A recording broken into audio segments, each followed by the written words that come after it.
Okay, so yesterday, apparently First We Feast decided to be really, really, really cool, and they gave us a new episode of Truth or Dab, which I was not even remotely expecting.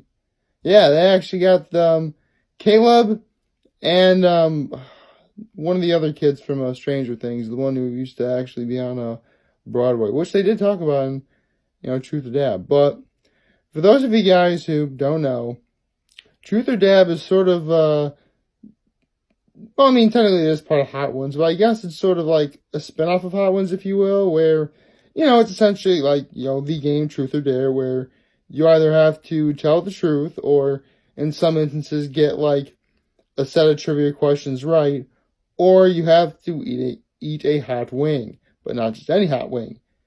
This hot wing is doused in the last dab. Yes, these wings are very, very, very hot, and they are definitely not for the faint of heart. Now, don't get me wrong, I would definitely, try. I mean, anyway, I mean, come on, it's Hot Ones. It's a show about wings. Wings are the hors d'oeuvre of my full course menu. This show appeals to me on so many levels. I could do like an entire series of videos on how it works, but, well, not an entire series of videos, but you get the idea. Let's talk about it that much.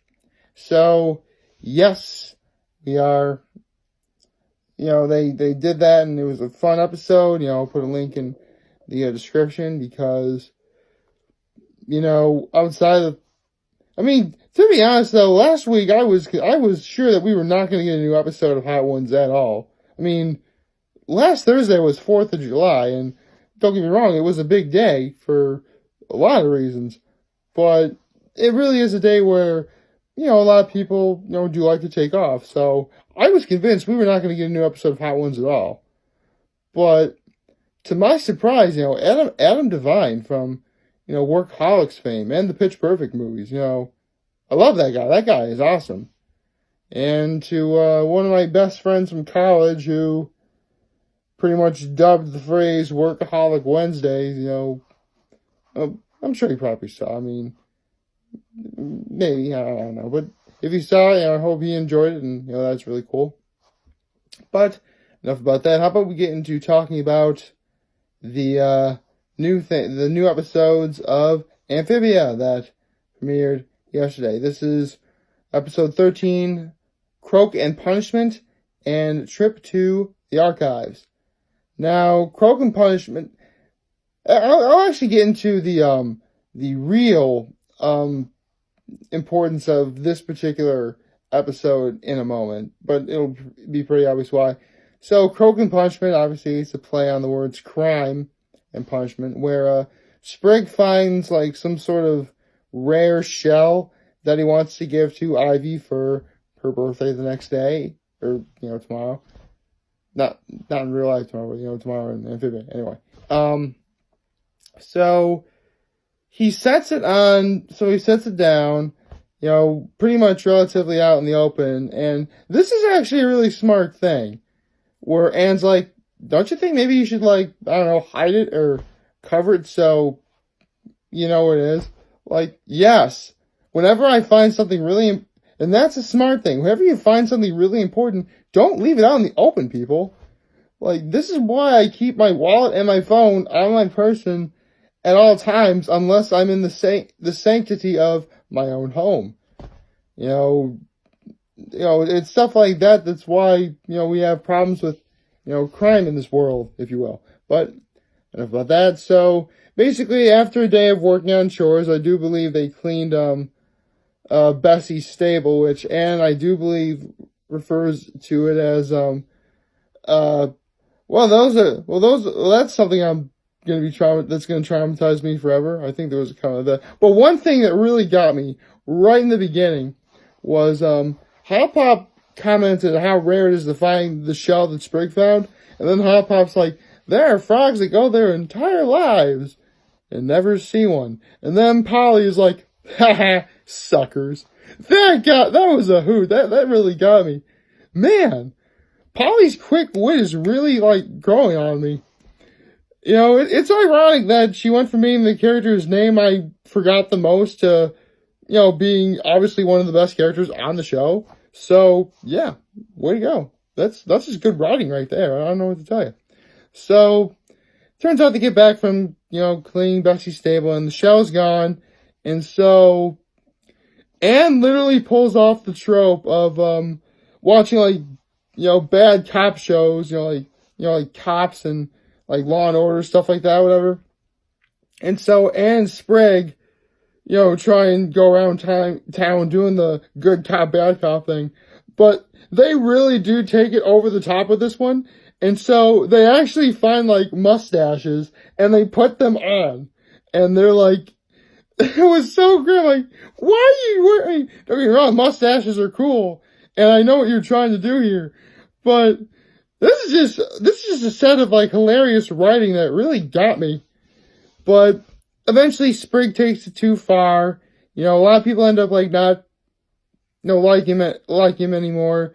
It leads into a big, miscommunication with, this one guy who was I believe a tusk frog or whatever, where, eventually, Sprig apologizes, all's right with the world, and eventually they end up not finding the shell at first, but then they return home and turns out the shell is, right at their front door, and they're like, who moved it? And then it turns out Ivy, the very person that Sprig was going to give the shell to, actually found it and, moved it. And so, Sprig's like, well, here you go. And then Ivy's like, you know what? I'm going to leave it on your door. That way I know I'm close. And then Sprig makes, like, the most adorable face, like, oh, it was so adorable. But then Ivy leaves, and then Sprig says, she not only stole my shell, but she stole my heart. There's, like, a pause, and then Sprig's like, was that too much? And then Anne's like, yeah, that was too much. So, that was Croak Punishment. Now, trip to the archives. Now, if you've been watching Amphibia, the ongoing story is that Anne wants to, leave the valley in search of her friends, Sasha and Marcy. But in the beginning, she couldn't really do that for a couple months because either it's, like, really foggy up in the mountains or the weather is bad for, like, a brief period of time. The point is, it's untravelable, I guess. You can't go beyond the valley because of how dangerous it could be. But, with 1 week until, the weather does clear up and they are able to travel, they want to go to the archives, or it's essentially a library is what it is. They go to the archives, do research, so when they go out into, said wilderness, they will be ready to, take on whatever's, in their way, which is actually a very smart thing to do. But Sprig is having absolutely none of this. In fact, he literally pointed out the most right statement I've always thought about reading in libraries in general, and he says, what's the point of going to a library or trying to have an adventure when literally if you go to the library, you're reading about the adventures of other people? And then Anne's like, wow, that's actually really true.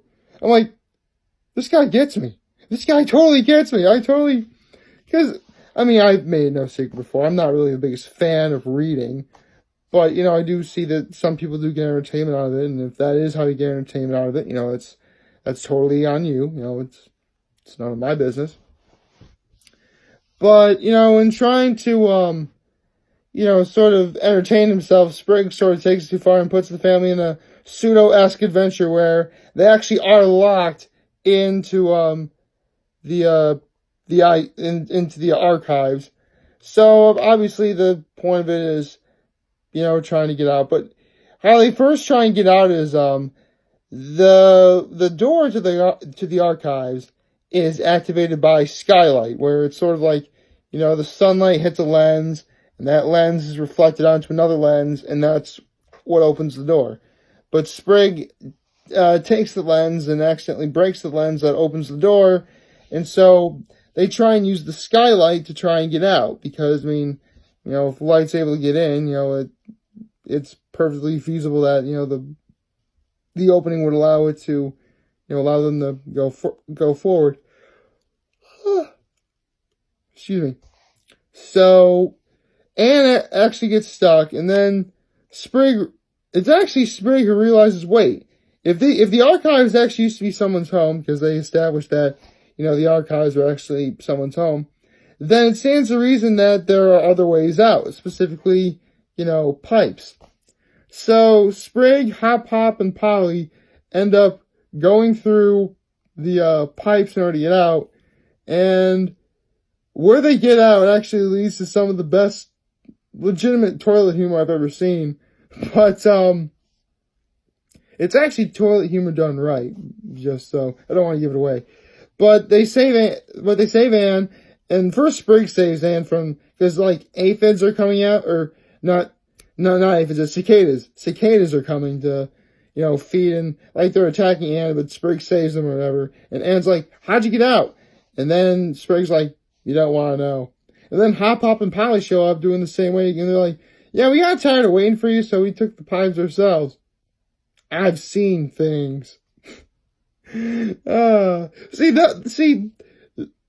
that's the kind of example when toilet humor like that is done correctly, I mean, it's funny, and technically it is meant to be gross, but it's sort of what you don't know is what's, funny. What exactly did they see? You don't know. And that's why it works. And one really good thing about this episode that I noticed is, obviously, outside of that being really funny, it actually did come at a really good time in this season. Because, if you've noticed, they do 4 episodes a week, Monday through Thursday, which means Friday, Saturday, and Sunday, you have, a brief period of time of, obviously, not only not the show being on, well, actually the show is on, but they do reruns, but, you sort of forget, what the overall narrative is.